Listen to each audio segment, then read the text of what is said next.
So I'm standing here at the grave of Jesus Christ. Yes, you heard me correctly. I said the grave of Jesus Christ. Now, you're probably looking at all these trees back here and thinking it's a bit more lush than Israel, particularly Jerusalem, where most people believe that Jesus Christ was buried after his crucifixion. But aha, you were wrong, maybe. Actually, what you didn't know was that Jesus Christ never was crucified. It was actually his brother that took the fall. And Jesus escaped crucifixion, headed north through Siberia, eventually came to northern Japan, and to the small village that is today known as Shingo. Here he became supposedly a rice merchant, had a wife and 3 daughters, and lived to the ripe old age of 106. And when he died, he was buried in this mound here. Also, what you may not know was that those missing years of Jesus in the Bible, he actually also was in Japan. In that early time period of his life, he came to Japan, probably taught the equivalent of English, as many young men would. He studied Shintoism. When he came back to Judea, he talked about his teachings that he learned in Japan, talked about Japan. You know, most people, local people, they don't like hearing about your vacation travels. They got fed up with him and wanted to crucify him, and that's where his brother stepped in, took the fall, and Jesus fled back to Japan. This is the grave of Jesus' brother, the unfortunate one who was crucified in his stead. Now, actually, this is not his body, because that would have been a hard thing to carry all over Siberia and into Japan with. Supposedly, it's the ears of his brother that Jesus took with him into Aomori. He also brought a lock of hair of his mother, which is supposedly also buried in this mound as well. Jesus changed his name to some Japanese name, and he, during his long life, he still traveled all over Japan, not teaching though, but just trying to help people. Supposedly he was kind of balding, had a kind of reddish face, and kind of a high nose, and he wore a cape or a cloak with many folds, and people called him like Tengu, which is the like long nose or bird nose, like a goblin. Now, of course, there's criticism towards this whole Christ is buried in Aomori story, and rightly so. But some people point to the fact that the old name of the village, Hire, which is, they say, a local corruption of the word Hebrew. Also, there's an ancient song that the people still perform that in Japanese makes no sense. A professor doing some research says that he believes that this particular song is an ancient Hebrew battle song, and it means something to the fact of driving away the others, we praise your name. Another Japanese folklorist, he believed that this song is part of the local dialect, probably from way back Jomon times, prehistoric times, that the local people just, over time have corrupted with more modern Japanese and forgotten the original meaning. What is interesting, one of the traditions here is that young babies are marked with a cross on their forehead when they're taken out for the first time. It's supposed to be a guard against evil. And also, supposedly, if people have a numbness in their legs, they'll draw a cross on their leg, and they'll do that 3 times. Supposedly, the numbness will go away. Other people believe that it's not Jesus buried under there, but perhaps a Christian missionary, a Catholic missionary from the 17th century. This would have been the perfect place for him to hide out.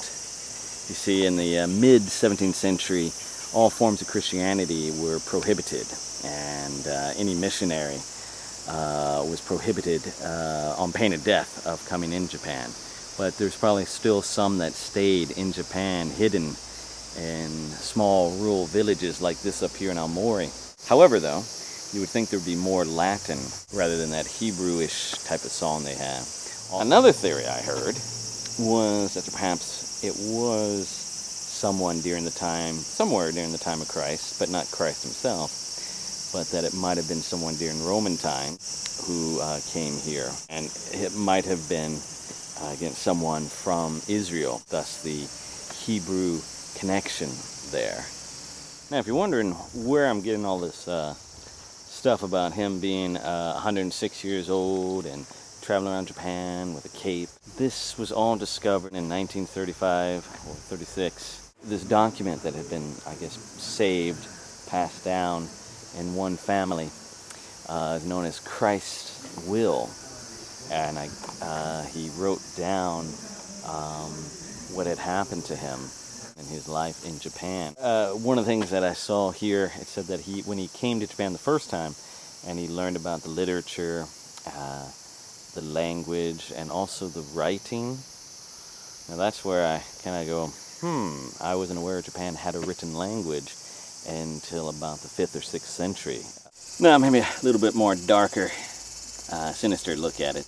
When this whole Christ was buried in Aomori came out was in 1935, 36. I just find that a little too convenient. The reason why is because at that time Japan was going through its severe military imperialism time, and also the cult of the emperor was at an all-time high.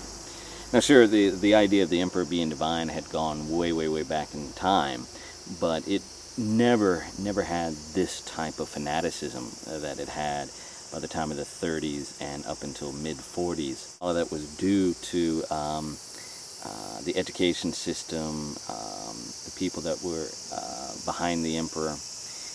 Pretty much from the mid to late 19th century onward, there definitely was a very strong push to make the emperor the head of everything, and more so than the emperor had ever been throughout time. So for them, by saying that Jesus didn't die on the cross, completely defeats the whole belief in Christianity that he died and rose again. On top of that his teachings all came from Shintoism.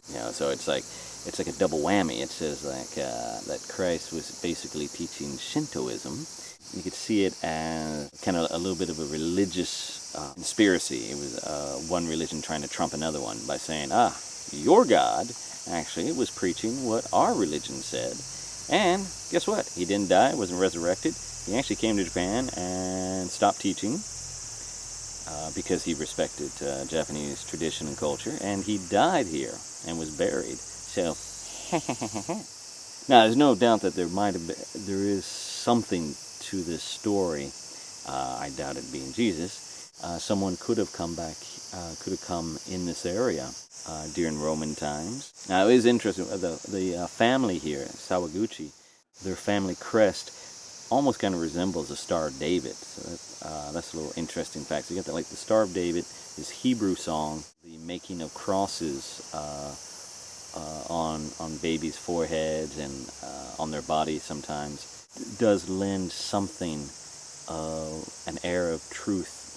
But that it was Jesus, that's going a bit too far, I think. Now to get here, you got to catch a bus from Hachinohe, go to Gonohe, and then go to Kanagasawa, I believe.